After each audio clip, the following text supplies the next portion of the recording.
Assalamualaikum warahmatullahi wabarakatuh. Kembali lagi bersama saya di channel Kang Guru Main Tutor. Sini kita akan membahas materi persamaan nilai mutlak ya. Untuk kelas 10 semester 1 gitu ya.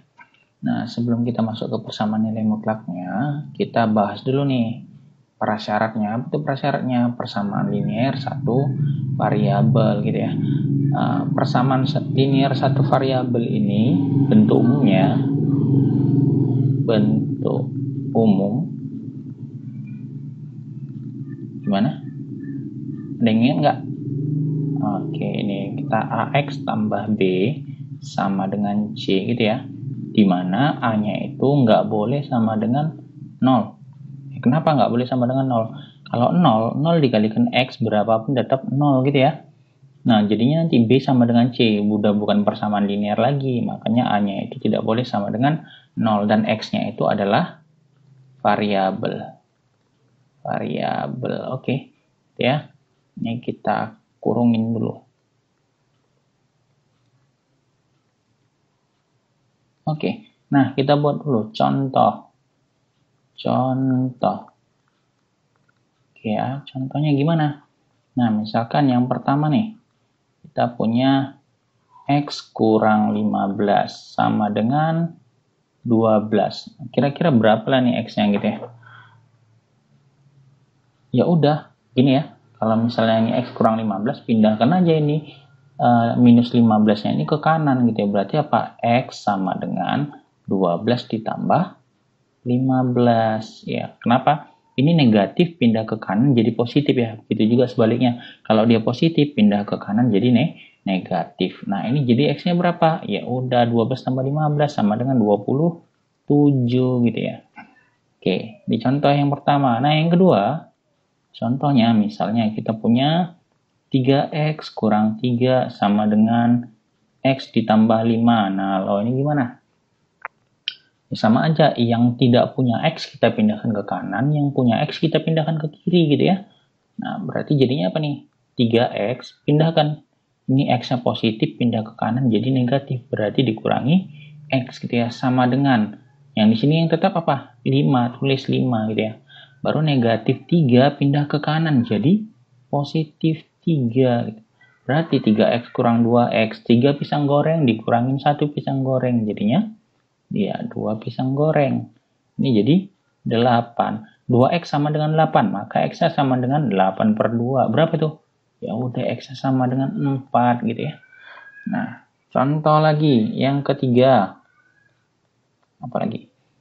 Misalkan kita punya buat 2X ditambah 3 sama dengan 9. Nah, ini gimana? Ya udah, tinggal kita buat aja 2X itu sama dengan 9 dikurang 3. Berarti 2X sama dengan 6. Maka X-nya sama dengan 6 per 2. X-nya berapa? Iya, 3. Ya. Lagi? Oke, lagi. Misalkan ya, 8X dikurang 3 sama dengan 5X ditambah 12. Nah, lo ini gimana? Sama juga kayak ini ya. Tinggal kita pindahkan aja yang X di kiri, yang tidak punya X ke kanan. Berarti ini jadi 8X dikurang 5X sama dengan, di sini sisanya apa? 12. Dipindahkan ini minus 3 ke kanan, berarti jadi ditambah 3. 8 kurang 5 itu sama dengan 3X, sama dengan 12 tambah 3, 15. Maka X sama dengan 15 dibagi 3. Maka X-nya sama dengan berapa? Iya, pinter. 5. Oke, terakhir nih. Kalau misalnya nih, saya punya yang kelima, 6 dikali X kurang 2. Ayo, sama dengan 14 dikurang X ditambah 5. Wayuh lo, gimana nih? Nah, ingat, sederhanakan dulu. Kalau ada perkalian, ini kan perkalian. Ini juga belum disederhanakan gitu ya. Sederhanakan dulu bentuknya. Ayo kita sederhanakan. 6 ini artinya dikali ya. 6 dikali X berarti apa? 6X. 6 dikali negatif 2 berarti negatif 12. Sama dengan 14 dikurangin. Ini artinya gini, 14 ini dikurangin sama yang di dalam kurung ini. Artinya minus X gitu ya. Berarti kita buat minus X. Terus minus positif 5. Minus positif 5 berapa? Ya minus 5 gitu ya. Nah, jadi ini kita sederhanakan. 6X kurang 12 sama dengan 14 kurang 5. Berapa 14 kurang 5? Iya, pinter. Berapa? 9. Dikurang X. Pindahkan yang X ke kiri, yang tidak punya X ke kanan. Berarti ini 6X dikurang X, yang ini 9 ditambah 12. Berarti berapa nih? Ini kalau kurang jadi tambah ya, sorry. Berarti ini 7X sama dengan 21. X-nya sama dengan 21 per 3. Maka X-nya sama dengan, kok 3 deh? 7. Hasilnya baru 3. Oke gitu ya, paham ya? Oke, sini dulu untuk persamaan linear satu variabel. Nanti kita lanjut ke materi selanjutnya. Oke. Baik, Assalamualaikum warahmatullahi wabarakatuh. Kembali lagi kita bahas tentang persamaan nilai mutlak ya. Di sini kita bahas yang kedua, konsep nilai mutlak. Nah, nilai mutlak suatu bilangan adalah jarak yang diukur dari titik 0 gitu ya, pada garis bilangan. Nah, jadi kalau misalnya ada garis bilangan ya, garis bilangan gitu kan, kok jelek kali. Ada garis bilangan. Nah, ini misalkan ini titik 0 gitu ya. Nah, jarak nilai mutlak itu jarak yang diukur dari titik 0 ini. Bisa dia ke kanan, juga biasa ke kiri gitu ya. Nah, di sini karena jarak selalu bernilai positif atau 0, maka nilai mutlak suatu bilangan tidak pernah negatif. Jadi walaupun dia nanti ke kiri, misalkan ini minus 1, ini minus 2, ini minus 3 gitu ya. Ini 1, 2, 3 gitu. Ini ke kanan, nilainya 3 gitu ya. Ini ke kiri gitu ya. Nilainya juga kan harusnya nilainya negatif 3 gitu kan. Karena dimutlakan hasilnya jadi 3 gitu. Jadi nilainya selalu positif. Nah, maksud definisinya gimana? Jadi kalau misalnya ada nilai mutlak X gitu ya. Ada mutlak X itu akan sama dengan gini nih. Dia bakal hasilnya adalah X jika X-nya itu lebih besar atau sama dengan 0 gitu ya. Terus dia bakal bernilai negatif X jika X-nya negatif atau lebih kecil dari 0. Maksudnya gimana sih? Kok jadi makin bingung ya? Karena nengok simbol-simbolnya. Enggak. Sebenarnya gini, misalkan kita contoh nih. Mutlak 3 gitu ya. Mutlak 3 tadi sama dengan berapa? Iya, 3. Kalau mutlak negatif 3 sama dengan berapa? Iya, 3. Loh, tapi tadi kalau misalnya dia X-nya itu negatif, jadi negatif X. Nah, perhatikan, sebenarnya ini kan sama dengan negatif dari negatifnya 3 tadi, gitu ya. Nah, ini ada muncul ini pula ya.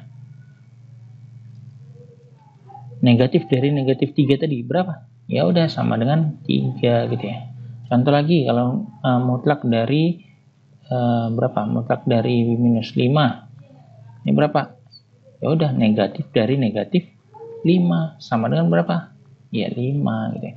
Pokoknya apapun yang di dalam ini hasilnya pasti positif gitu ya. Nah, kalau misalnya gini gimana? Mutlak X ditambah 1. Ayo, ini gimana? Nah, dia jadi ada dua kemungkinan. Bisa jadi ini nilainya X tambah 1. Bisa jadi apa? Negatif dari X tambah 1. Atau kalau kita jabarkan lagi jadi apa? Negatif X kurang 1 gitu ya. Nah, contoh lagi nih. Misalkan kita punya mutlak dari 2X kurang 3. Ini hasilnya jadi apa? Nah, bisa jadi apa? 2X kurang 3. Ya. Bisa jadi negatif dari 2X kurang 3 gitu. Nah, kalau ini negatif kan jadi apa? Jadi negatif 2X ditambah 3 gitu ya. Jadi kemungkinan pertama ini, kemungkinan kedua yang ini gitu ya. Oke, kita coba lagi deh biar lebih paham. Oke, misalkan ini mutlak dari 5x dikurang 7. Ayo, ini gimana? Oke, tadi kan gini, kemungkinan ini yang di dalam ini positif gitu ya. Kalau ini positif, berarti kita tulis aja 5x dikurang 7. Nah, kemungkinan yang kedua, yang di dalam nilai mutlak ini adalah negatif. Jadi bisa jadi negatif 5x dikurang 7. Nah, kalau ini kita jabarkan jadi apa? Negatif 5x ditambah 7. Berarti kemungkinannya yang pertama ini, kemungkinan yang kedua apa? 5x tambah 7 gitu ya. Contoh lagi, misalkan mutlak, apalagi kita buat 1 dikurang 5x. Nah, ini gimana? Ayo. Ya udah, sama aja. Yang pertama bisa jadi ini 1 kurang 5x. Kalau yang di dalam akar, di dalam mutlak ini adalah positif gitu ya. Kalau ini di dalam ini adalah negatif, ya udah kita negatifkan. Berarti 1 dikurang 5x. Berarti hasilnya apa? Negatif dikali negatif 1. Ya, negatif dikali 1, sorry. Berarti negatif 1. Ini negatif kali negatif, jadi positif 5x. Atau bisa kita tulis 5x kurang 1 gitu ya. Nah, jadi jangan salah paham. Pokoknya nilai mutlak ini mempositifkan apapun yang ada di dalam tanda mutlak ini. Bukan berarti yang tanda minusnya ini kalian jadikan positif, enggak. Tapi keseluruhannya gitu ya. Oke, mungkin itu aja dulu. See you.